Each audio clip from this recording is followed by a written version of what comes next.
ముందు రోజు నైటు ఎందుకో అనుకోకుండా సడన్‌గా ఒక టాపిక్ అయితే వచ్చింది. ఈ ప్లేస్‌కి వెళ్ళాలని చెప్పి. ఎప్పుడో ఎందుకు మార్నింగే లేచి వెళ్ళిపోతాము అనైతే అన్నాను మా వారితో. సరే అని చెప్పి ఆయన కూడా అన్నారు.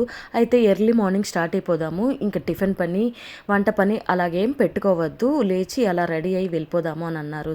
నేను కూడా సరే అని చెప్పాను. కాకపోతే కొంచెం లేట్ అయింది. కానీ 9:00 అలా అయింది. ఇంకా బ్రేక్‌ఫాస్ట్ తిందామని చెప్పి దారిలో అయితే ఒక చిన్న బండి దగ్గర అయితే ఆపాము.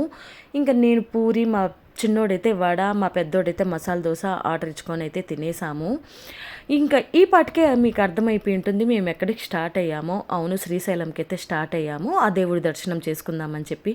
ఎందుకో శివయ్య కూడా పిలిచినట్టు అనిపించింది నాకు.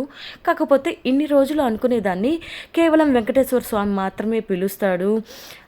కానీ అలా పిలిచినప్పుడు కూడా చాలా ఎగ్జామ్స్ పెడతాడు, పరీక్షలు పెడతాడు ఆయన దర్శనం చేసుకునేంత వరకు అని చెప్పి. కానీ ఈసారి ఎందుకో శివయ్య కూడా మాకు చాలా పరీక్షలే పెట్టాడు. ఇంకా మేము బ్యాక్ వెళ్ళిపోతామా, వచ్చి దర్శనం చేసుకుంటామా అని చెప్పి మేమైతే ఆగలేదు.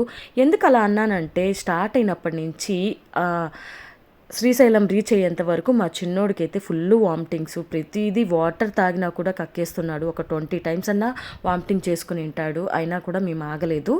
ఇంకా వాడికి ట్యాబ్లెట్ వేసి భోజనం అయితే తినిపించాము. సాయంత్రానికి కొద్దిగా సెట్ అయ్యాడు. ఇంకా దర్శనం చేసుకొని ఇంటికి అయితే రిటర్న్ అయిపోయాం.